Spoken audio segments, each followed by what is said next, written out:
ഉദ്ദേശിക്കുന്നു. ശ്രീ ഷാജി രാഘവൻ, വിദേശ യാത്രകളാണ് അന്വേഷിക്കുന്നത് ഉണ്ണികൃഷ്ണൻ പോറ്റിയുടെ.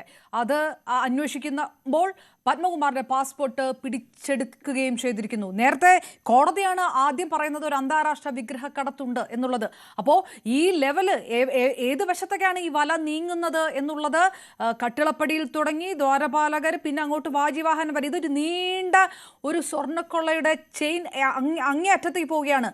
അത് ഈ പത്മകുമാറിലും വാസുവിലും മുരാരി ബാബുവിലും ഉണ്ണികൃഷ്ണൻ പോറ്റിയിലും കൂടി വന്നാൽ ഇനി പൂജാരിയും തന്ത്രിയും ഒക്കെ ഉള്ളവരൊക്കെ അറിയേണ്ടതല്ലേ ധാർമ്മികമായി എന്നുള്ളൊരു ചോദ്യത്തിൽ അവസാനിക്കും.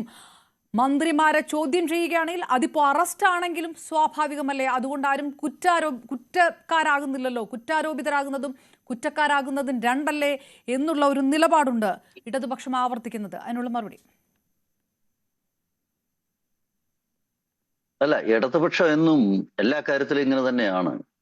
പണ്ടൊരു നേതാവ് ഒരു സ്ത്രീയെ പീഡിപ്പിച്ചപ്പോൾ അതിന്റെ തീവ്രത ഇളക്കാൻ ഒരു കമ്മിറ്റിയെ വെക്കുകയും FIR കോടതിയിലോ പോലീസ് സ്റ്റേഷനിലൊന്നും അവർ പോയില്ല.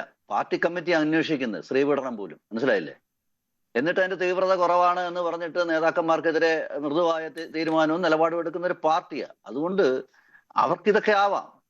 SIT ചെന്നെത്തിയിരിക്കുന്ന അപർണ എവിടെയാ? SIT വളരെ കൃത്യമായ ഒരു കാര്യം പറഞ്ഞു. ശബരിമല സ്വർണ്ണക്കൊള്ളയിൽ വലിയ ഗൂഢാലോചന നടന്നിട്ടുണ്ട്. 1. 2, അതിനു വേണ്ടിയിട്ടുള്ള ആസൂത്രണം നടന്നിട്ടുണ്ട്. ഈ ആസൂത്രണത്തെ ലെജിറ്റിമൈസ് ചെയ്തിട്ടുണ്ട്. അതൊരു പ്രധാനപ്പെട്ട പോയിന്റാണ്. 3, ഇതിന്റെ മുന്നൊരുക്കങ്ങൾ നടത്തിയിട്ടുണ്ട്. അതാണ് ഇതിനകത്തെ പ്രധാനപ്പെട്ട വിഷയം. ഒരു ശ്രീകോവില് ആരെങ്കിലും അല്ല, ഏറ്റുമാനൂര് പണ്ട് ഒരു സ്റ്റീഫൻ കയറി വിഗ്രഹം മോഷ്ടിച്ച പോലെ അല്ലിത്. ഇത് ഒരു ദീർഘകാല അടിസ്ഥാനത്തിൽ ഒരു ഫ്രെയിം വർക്ക് ചെയ്തിരിക്കുകയാണ് ഈ ശബരിമലയിലെ മുഴുവൻ സ്വർണവും അടിച്ചുകൊണ്ട് പോകാൻ വേണ്ടി. എന്നിട്ട് ഇതിന്റെ ആസൂത്രണത്തെ ലെജിറ്റിമൈസ് ചെയ്ത്, അതല്ലേ അവിടെ സംഭവിച്ചത്? എന്താ ചെയ്തത്? അവര് ആദ്യം തന്നെ തിരുത്തുന്നു, ഇല്ലേ? ദേവസ്വം ബോർഡ് പ്രസിഡന്റ് ഉൾപ്പെടെയുള്ള ആൾക്കാര് സ്വർണത്തെ ചെമ്പാക്കി തിരുത്തുകയാണ്. അങ്ങനെ തിരുത്തി അത് ബോർഡിൽ തീരുമാനമെടുക്കുന്നു. പ്രഗത്ഭന്മാരായ 2 മെമ്പർമാരുള്ള ഒരു ബോർഡിലാണ് ഈ തീരുമാനമൊക്കെ എടുക്കുന്നത്. അങ്ങനെ തീരുമാനം എടുത്തിട്ട് ഇത് പോറ്റിയുടെ തലയിലെടുത്ത് വെച്ച് കൊടുക്കുകയാണ്, നീ പോയിട്ട് ഇത് പൂശിക്കൊണ്ടുവരാൻ സ്വർണം. അപ്പൊ അത് അവിടെ നിൽക്കട്ടെ. അത് ഏത് കാലത്താണ്? അത് ഈ പറയുന്ന പത്മകുമാറിന്റെ കാലത്താണ്. അതിനുശേഷം ശ്രീ വാസു ഇത് തന്നെ ചെയ്യുന്നു. അതിനുശേഷം ശ്രീ പ്രശാന്ത് ഇത് ചെയ്യുന്നു. പ്രശാന്ത് ഇത് ചെയ്തപ്പോ പിടിവീണു, അത്രേ ഉള്ളൂ. അപ്പൊ ഇതൊരു ദീർഘകാല അടിസ്ഥാനത്തിൽ പാർട്ടിയും ഗവൺമെന്റും കൃത്യമായി ഇതിനകത്ത് ഇടപെട്ടിട്ടുണ്ടെന്ന്. എന്താ പത്മകുമാർ പറഞ്ഞത്? നമ്മുടെ മാധ്യമങ്ങളുടെ മുമ്പിൽ വന്ന് പറഞ്ഞത്, ഇവിടെ കോൺഗ്രസിന്റെ പ്രതിനിധി പറഞ്ഞു, അദ്ദേഹം പറഞ്ഞു ഇങ്ങനെ, എന്താ പറയാ, ദൈവത്തിന് തുല്യമായ ആൾക്കാർ ഇതിന്റെ ഭാഗമായിട്ടുണ്ട് എന്നുള്ളത്. അതോടൊപ്പം അദ്ദേഹം വേറൊരു കാര്യം പറഞ്ഞു, ഞാൻ പറയേണ്ട ചില കാര്യങ്ങൾ എവിടെ ഞാൻ തീർച്ചയായിട്ടും പറയുമെന്ന് അദ്ദേഹം പറഞ്ഞു. അതെപ്പോഴാണ് അദ്ദേഹം പറഞ്ഞത്? ഈ കേസുമായി ബന്ധപ്പെട്ട് അദ്ദേഹം അറസ്റ്റ് ചെയ്യപ്പെടും എന്ന് ഉറപ്പായ ഒരു ഘട്ടത്തിലാണ് അദ്ദേഹം പറഞ്ഞിട്ടുള്ളത്. അപ്പോൾ ഇതിനകത്ത് ശ്രീ പത്മകുമാറിനെ സംബന്ധിച്ചിടത്തോളം ഇപ്പൊ SIT കണ്ടെത്തിയിരിക്കുന്നത് അദ്ദേഹമാണ് ഇതിന്റെ പ്രധാനപ്പെട്ട കേന്ദ്രം എന്ന് SIT തീരുമാനമെടുത്തിട്ടുണ്ടെങ്കിൽ ആ ഒരൊറ്റ വിഷയത്തിന്റെ അടിസ്ഥാനത്തിൽ ഈ കേസിന്റെ മാനം നമുക്ക് അളക്കാൻ പറ്റും. അതെന്താണ്? ഇപ്പൊ തന്നെ ഞാൻ മനസ്സിലാക്കുന്ന ഇന്ന് പാസ്പോർട്ട് പിടിച്ചെടുത്തു എന്നാണ് നിങ്ങളുടെ വാർത്തയിൽ നിന്ന് കണ്ട കാര്യമാണ്. ശരിയോ തെറ്റോ എന്ന് എനിക്കറിയില്ല. എന്തായാലും അദ്ദേഹത്തിന് വിദേശയാത്രയെ പറ്റിയിട്ട് ഇപ്പൊ അന്വേഷിക്കാൻ തുടങ്ങിയിട്ടുണ്ട്. എന്തിനാ വിദേശയാത്രയെ പറ്റിയിട്ട് അന്വേഷിക്കുന്നത്? അപർണ, ഈ കേസിന്റെ വലിപ്പം എന്ന് പറയുന്നത് ഇടതുപക്ഷത്തിന്റെ പ്രതിനിധി അദ്ദേഹം പറയാൻ ശ്രമിച്ചത് എന്താ? പാളിച്ചകൾ സംഭവിച്ചിട്ടുണ്ട്. അത് ചില നയപരമായ തീരുമാനങ്ങളിൽ ബോർഡ് തീരുമാനമെടുത്തത് കൊള്ളയും കള്ളത്തരവും മോഷ്ടിച്ചതും ഒക്കെ ഉദ്യോഗസ്ഥന്മാരാണ്. ദേവസ്വം ബോർഡ് തന്നെ അതിനെ മാറ്റി നിർത്താൻ അദ്ദേഹം ശ്രമിക്കുന്നത്. സാർ, അങ്ങനെയല്ല. ഇത് വളരെ കൃത്യമായിട്ട് ഈ പറയുന്ന ദേവസ്വം ബോർഡ് പ്രസിഡന്റ് വരെ ഇപ്പൊ SIT കണ്ടെത്തിയതും, നാളെ ഇത് ദേവസ്വം ബോർഡ് അന്നത്തെ ദേവസ്വം മന്ത്രിയായിട്ടുള്ള ശ്രീ കടകംപള്ളിയിൽ എത്തുമ്പോഴും നിങ്ങൾ ഇത് പറയണം. കാരണം എന്താ? ഇത് കടകംപള്ളിയിൽ എത്താതെ ഈ കേസ് അവസാനിപ്പിക്കാൻ സാധിക്കില്ല. ഏറ്റവും കുറഞ്ഞത് കടകംപള്ളിയിൽ എത്തി. എന്തുകൊണ്ട്? വാസു പറഞ്ഞത് കൊണ്ടാണ് പത്മകുമാർ കുടുങ്ങിയത്. വാസു എന്താ പറഞ്ഞത്? എന്നെ പരിചയപ്പെടുത്തിയതും എനിക്ക് പരിചയപ്പെടുത്തി തന്നതും ഈ പോറ്റിയെ, ഉണ്ണികൃഷ്ണൻ പോറ്റിയെ പരിചയപ്പെടുത്തി തന്നത് ഈ പറയുന്ന പത്മകുമാറാണെന്നാണ്. പത്മകുമാർ എന്താ SIT കൊടുത്ത മൊഴിയെന്ന് നമ്മൾ അറിഞ്ഞത്? ഈ പറയുന്ന ഉണ്ണികൃഷ്ണൻ പോറ്റിയെ എനിക്ക് പരിചയപ്പെടുത്തി തന്നത്, എന്റെ അടുത്തേക്ക് അയച്ച ആള് ഈ കടകംപള്ളിയാണെന്നാണ് പറഞ്ഞത്. ഈ കടകംപള്ളിയും മുഖ്യമന്ത്രി ഉൾപ്പെടെയുള്ള ഇടതുപക്ഷത്തിന്റെ നേതാക്കളും അതേപോലെ തന്നെ ഗവൺമെന്റിന്റെ മുഖ്യമന്ത്രി ഉൾപ്പെടെയുള്ള ആൾക്കാർ അദ്ദേഹവുമായിട്ടുള്ള അടുപ്പം തെളിയിക്കുന്ന എത്ര എന്താ പറയാ, നമ്മുടെ സോഷ്യൽ മീഡിയയിൽ നോക്കിക്കഴിഞ്ഞാൽ നമുക്ക് കാണില്ലേ, ഫോട്ടോഗ്രാഫ്സ് ഉൾപ്പെടെ. വേണമെങ്കിൽ പറയാം ഫോട്ടോഗ്രാഫ്സ് എല്ലാം ഉള്ളൂ, വേറെന്താ തെളിവുണ്ട്. സാർ തെളിവുകൾ വരും. നിങ്ങൾ ആദ്യം പറഞ്ഞത് എന്താ, ഇതൊരു അവതാരം മാത്രമാണെന്നാ. മുഖ്യമന്ത്രി ആദ്യം ഈ വിഷയം വന്നപ്പോൾ പറഞ്ഞത് ഒരു അവതാരവും പിന്നെ ചില ഉദ്യോഗസ്ഥന്മാരും.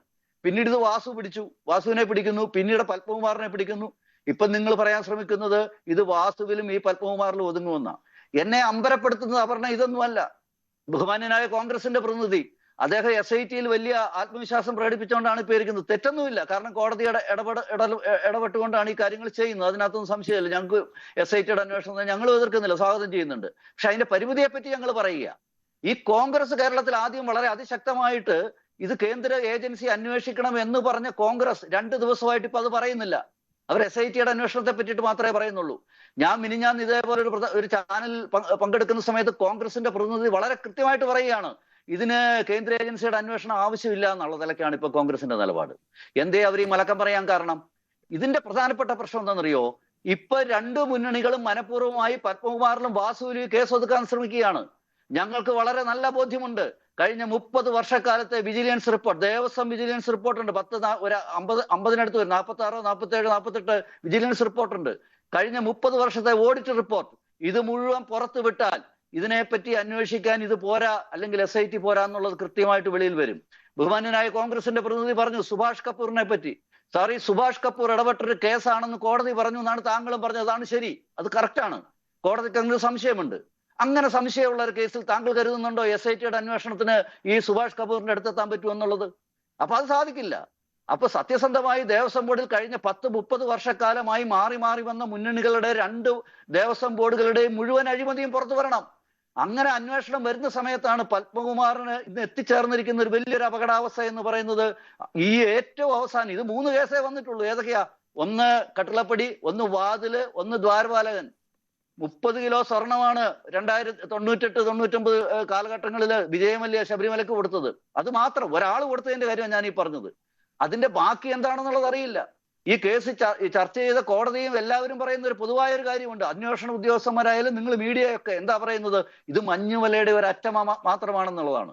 അപ്പൊ ഈ ഒരു മഞ്ഞുമലയുടെ ഒരു അറ്റം മാത്രം വന്നപ്പോൾ ഇത്ര ഭീമാകാരമാണ് ഇതിന്റെ വലിപ്പമെങ്കിൽ, ബഹുമാന്യനായ ഇടതുപക്ഷത്തിന്റെ അഡ്വക്കേറ്റ് അദ്ദേഹം പറയുന്നത് പോലെ അങ്ങനെ നിസ്സാരവൽക്കരിച്ച് സാറേ ഇതിനെ നിങ്ങൾക്ക് കാണാൻ വേണ്ടിയിട്ട് സാധിക്കൂ?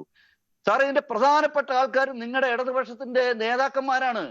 നിങ്ങളുടെ ഗവൺമെന്റിന്റെ ഭാഗമായിട്ടുള്ള മന്ത്രിയും ദേവസ്വം ബോർഡ് പ്രസിഡന്റുമാരുമാണ് സാർ. അവരാണ് ഇതിനെ ലെജിറ്റിമൈസ് ചെയ്ത് ഈ ആസൂത്രണത്തെ.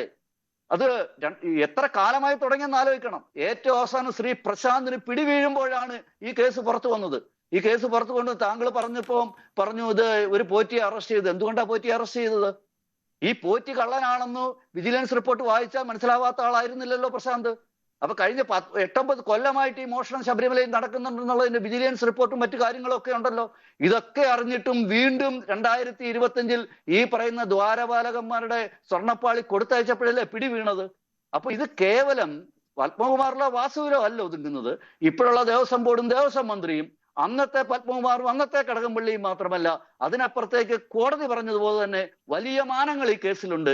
ആ കേസ് അന്വേഷിക്കപ്പെടണമെങ്കിൽ ഇന്നത്തെ SIT-ക്ക് അപ്പുറത്തേക്ക് വലിയ തോതിലുള്ള അന്വേഷണം ഉണ്ടാവണം.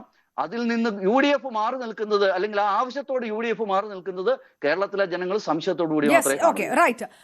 ശ്രീ സേനാപതി വിടൂ, നേരത്തെ ഇടത് നിരീക്ഷകൻ